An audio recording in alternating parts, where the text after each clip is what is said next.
There's a very specific kind of relationship that makes absolutely no sense. The kind where they make you cry every week, stress you out every day. You block them at 2 a.m. and unblock them by breakfast because maybe they've changed. Congratulations, your brain just signed up for the premium emotional roller coaster package. The official name for this disaster?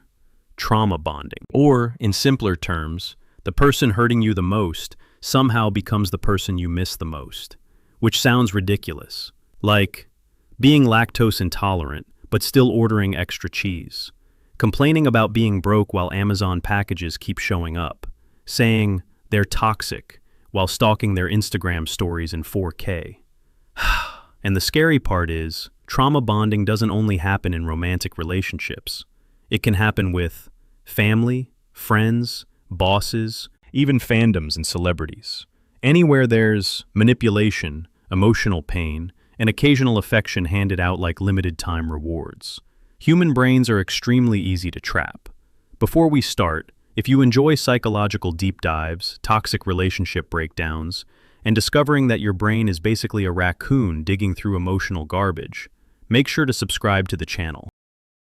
Your brain is weirdly addicted to uncertainty. A healthy relationship usually looks like this. Someone treats you well, communicates clearly, respects you, doesn't make you cry in a Target parking lot.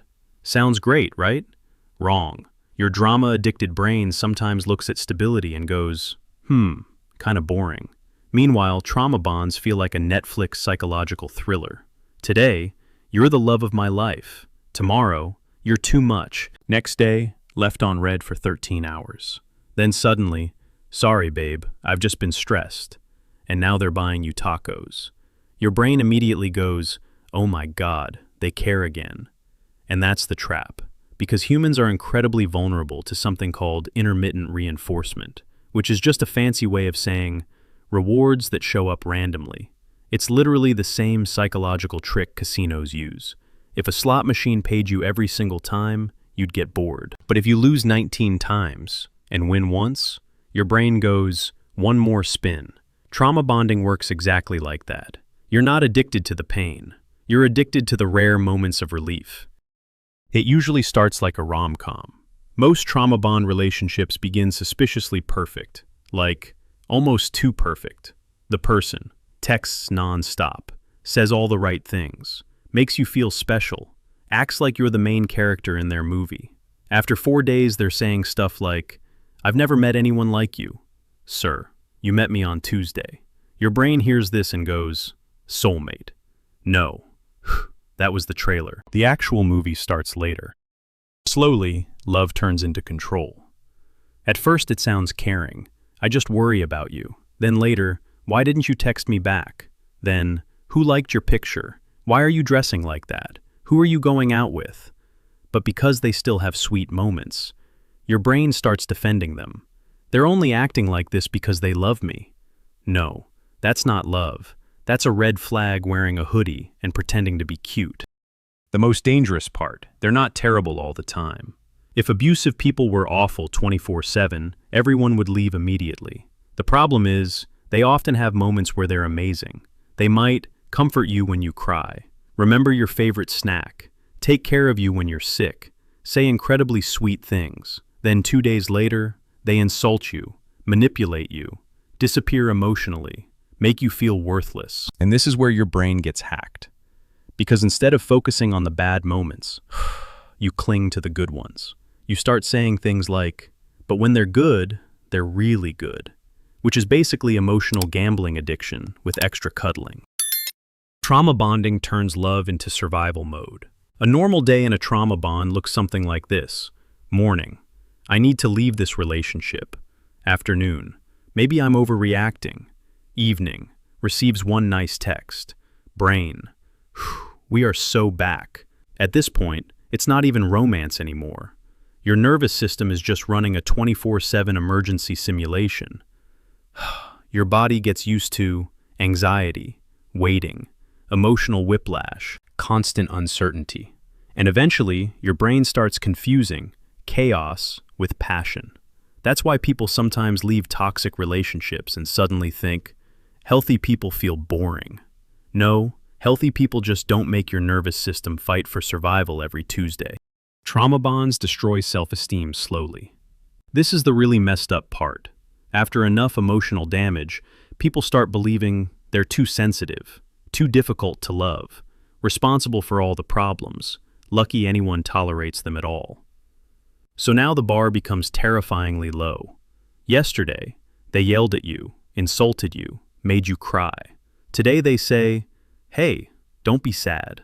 And your brain goes, "Wow, they really do care." That's how emotional manipulation works. It slowly trains you to celebrate basic human decency, like it's a miracle. Why is it so hard to leave? Because humans have a terrible habit of protecting things they've invested too much into. You've already spent 2 years, cried 400 times, written emotional notes app essays at 3 a.m., listened to breakup playlists so often Spotify is getting concerned. Your brain doesn't want to believe all that suffering meant nothing. So instead it says, maybe if I try harder, things will go back to how they were in the beginning. But here's the problem. You're usually not chasing the relationship. You're chasing the memory of the relationship. The version from the beginning. The version that barely exists anymore. Healthy love is usually kinda boring. This is the part the internet hates hearing. Healthy relationships are often not dramatic. There's no blocking and unblocking, screaming matches, cryptic Instagram stories at 1 a.m., "I can't live without you" speeches in the rain. Healthy love is usually calm, respectful, emotionally safe, predictable in a good way. You don't spend all day decoding text messages. You don't panic every time they sound slightly different. You just feel secure. And for someone addicted to emotional chaos, that can weirdly feel unfamiliar. Trauma bonding feels more like withdrawal than a breakup. That's why leaving toxic relationships can feel physically painful. You're not just losing a person, you're losing the hope, the fantasy, the emotional highs, the rare moments of affection, the version of the future you imagined. And your brain keeps begging, maybe one more chance, not because you're weak, but because your nervous system got chemically attached to the cycle. It's basically emotional withdrawal, like quitting, nicotine, gambling, social media, sugar. Except this time, the addiction is a person. The biggest lie trauma bonding tells you. It convinces you that love is supposed to hurt, but real love isn't. Constantly anxious, afraid of upsetting someone, apologizing for having emotions, feeling relieved just because they didn't hurt you today. That's not love. That's emotional survival mode. And sometimes the first step toward healing is realizing, I don't actually miss being loved. I miss the tiny moments of affection that came after the pain. And if this video made you suddenly rethink your last relationship, or 3 of them, I'm Decode, and from now on, I'll be making videos about dark psychology, toxic relationships, manipulation, and the strange things your brain does behind your back. So subscribe and turn on notifications, because the next video might explain your last relationship better than your therapist did. See you in the next video.